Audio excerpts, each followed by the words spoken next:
Career ప్రారంభంలో అవమానాలు చీవాట్లు ఎదుర్కొన్న సెలబ్రిటీలు ఎందరో. తొలి సినిమాకు తను కూడా అలాంటి బాధే అనుభవించాను అంటున్నాడు నటుడు ముజమ్మిల్ ఇబ్రహీం. ఈ సూపర్ మోడల్ ఢోకా సినిమాతో హీరోగా మారాడు. ఆ సమయంలో డైరెక్టర్ పూజా భట్ తనను చులకనగా చూసేదని, తల కొట్టేసినట్లుగా ఉండేదని చెప్తున్నాడు.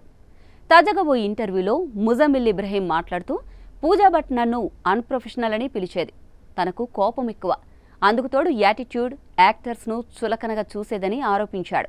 ఆమె తండ్రి నిర్మాత మహేష్ భట్కు మాత్రం తనంటే చాలా ఇష్టమని, మంచి నటుడినని అంటూ ఉండేవారని అన్నారు. ఢోకా సినిమా సమయానికి నా వయసు 20 ఉంటుందనుకుంటా. సెట్లో నన్ను దారుణంగా చూసేవారని చెప్పాడు. నాకు చాలా కలలుండేవని, పూజా భట్ దుర్భాషలాడిన తీరు చూశాక వాటిని మొత్తం మరిచిపోయానని చెప్పాడు. ఆ రేంజ్లో ఆమె తిట్టేదని వాపోయాడు. ఈ వాతావరణం చూశాక నాకు చాలా భయమేసింది.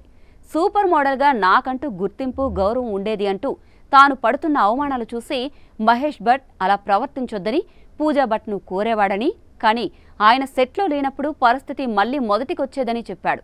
అంతేకాదు, నటులు కుక్కల్లాంటివారని, తాము కూర్చోమంటే కూర్చోవాలి, నిల్చోమంటే నిల్చోవాలని ఆమె అంటూ ఉండేదట. చిన్న కుటుంబం నుంచి వచ్చిన నేను ఇవన్నీ విని భరించలేకపోయాను. నాపై వచ్చిన వార్తలు చూసి మరింత కలత చెందాను. నిద్రలో కూడా పీడకలలొచ్చేవి. ఎలాగోలా రోజు బతికితే చాలని ప్రతిరోజు దేవుని ప్రార్థిస్తుండేవాణ్ణి.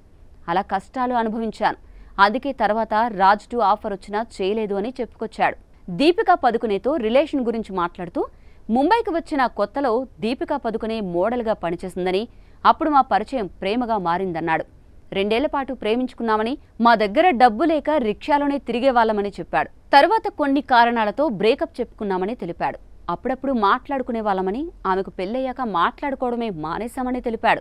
దీపిక హీరో రణ్వీర్ సింగ్ను 2019లో పెళ్లాడింది. వీరికి గతేడాది దువ్వా అనే కూతురు జన్మించింది.